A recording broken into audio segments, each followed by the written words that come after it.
আজকে আমি বানাবো আলু ঝুরি ভাজা।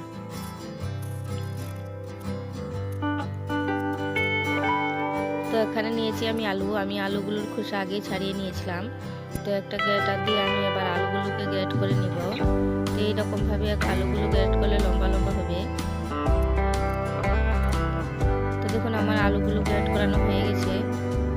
তখন আমি আলুগুলোকে ভালো করে ধুয়ে নেব, যাতে আলু থেকে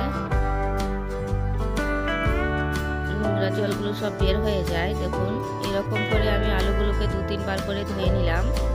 আর আমার রেসিপি যদি ভালো লাগে, আরও নতুন রেসিপি পেতে আমার চ্যানেলটি সাবস্ক্রাইব করে দিন আর একটি লাইক দিয়ে দিন। আর আমার রেসিপি কেমন হয়েছে কমেন্ট করে জানাবেন। তো দেখুন আলুগুলো আমি ভালো করে ধুয়ে নিলাম। আর এবার সব জল নিয়ে আমি ফেলে দেব, যাতে আলুর গায়ে একটুকু জল না থাকে। তো আমি সব আলুগুলোকে ভালো করে ধুয়ে জল নিংড়ে ফেলে দিয়েছি। আর দেখুন এখানে নিয়েছি আমি একটা ডালা, আর ওখানে নিয়ে নিলাম এখানে একটা পরিষ্কার গামছা। তো এবার আমি ঢেলে দিলাম আলুগুলোকে।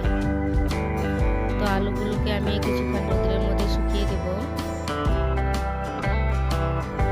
তো এদিকে আমি চুলার মধ্যে কড়াই বসিয়ে দিয়েছিলাম। আর এখানে দিয়ে দিলাম আমি কিছুটা বাদাম, আর দিয়ে দিলাম কয়েকটা কাঁচা লঙ্কা। তো বাদাম আর কাঁচা লঙ্কা আমি শুকনো লঙ্কাগুলোকে একসাথেই ভেজে নিয়েছি।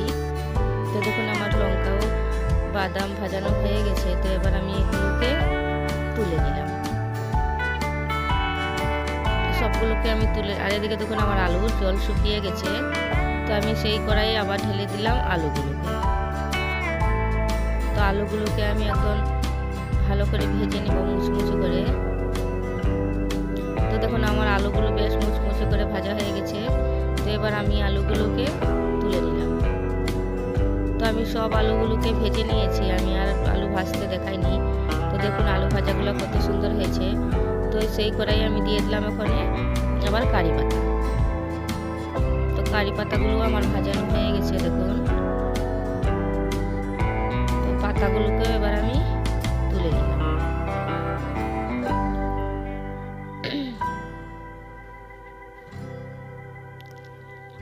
আর ওখানে গাছে ফুল এসেছে, তার জন্য পাতাগুলো একদম ছোটো ছোটো হয়ে গেছে। আর দেখুন ওখানে আমি এখানে দিয়ে দিলাম কাঁচা শুকনো লঙ্কা ও বাদামগুলো ভেজে রাখা। দিয়ে আমি ভালো করে এগুলো সবগুলোকে একসাথে মিশিয়ে নিব। আর কারি পাতাগুলোকেও আমি মিশিয়ে নিলাম।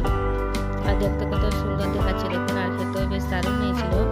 আর এখানে আমি দিয়ে দিলাম স্বাদের জন্য বিট লবণ, কারণ আমি তো আগে লবণ দিইনি তার জন্য। আর আমার রেসিপি দেখার জন্য আমি সবাইকে অসংখ্য অসংখ্য ধন্যবাদ জানাই।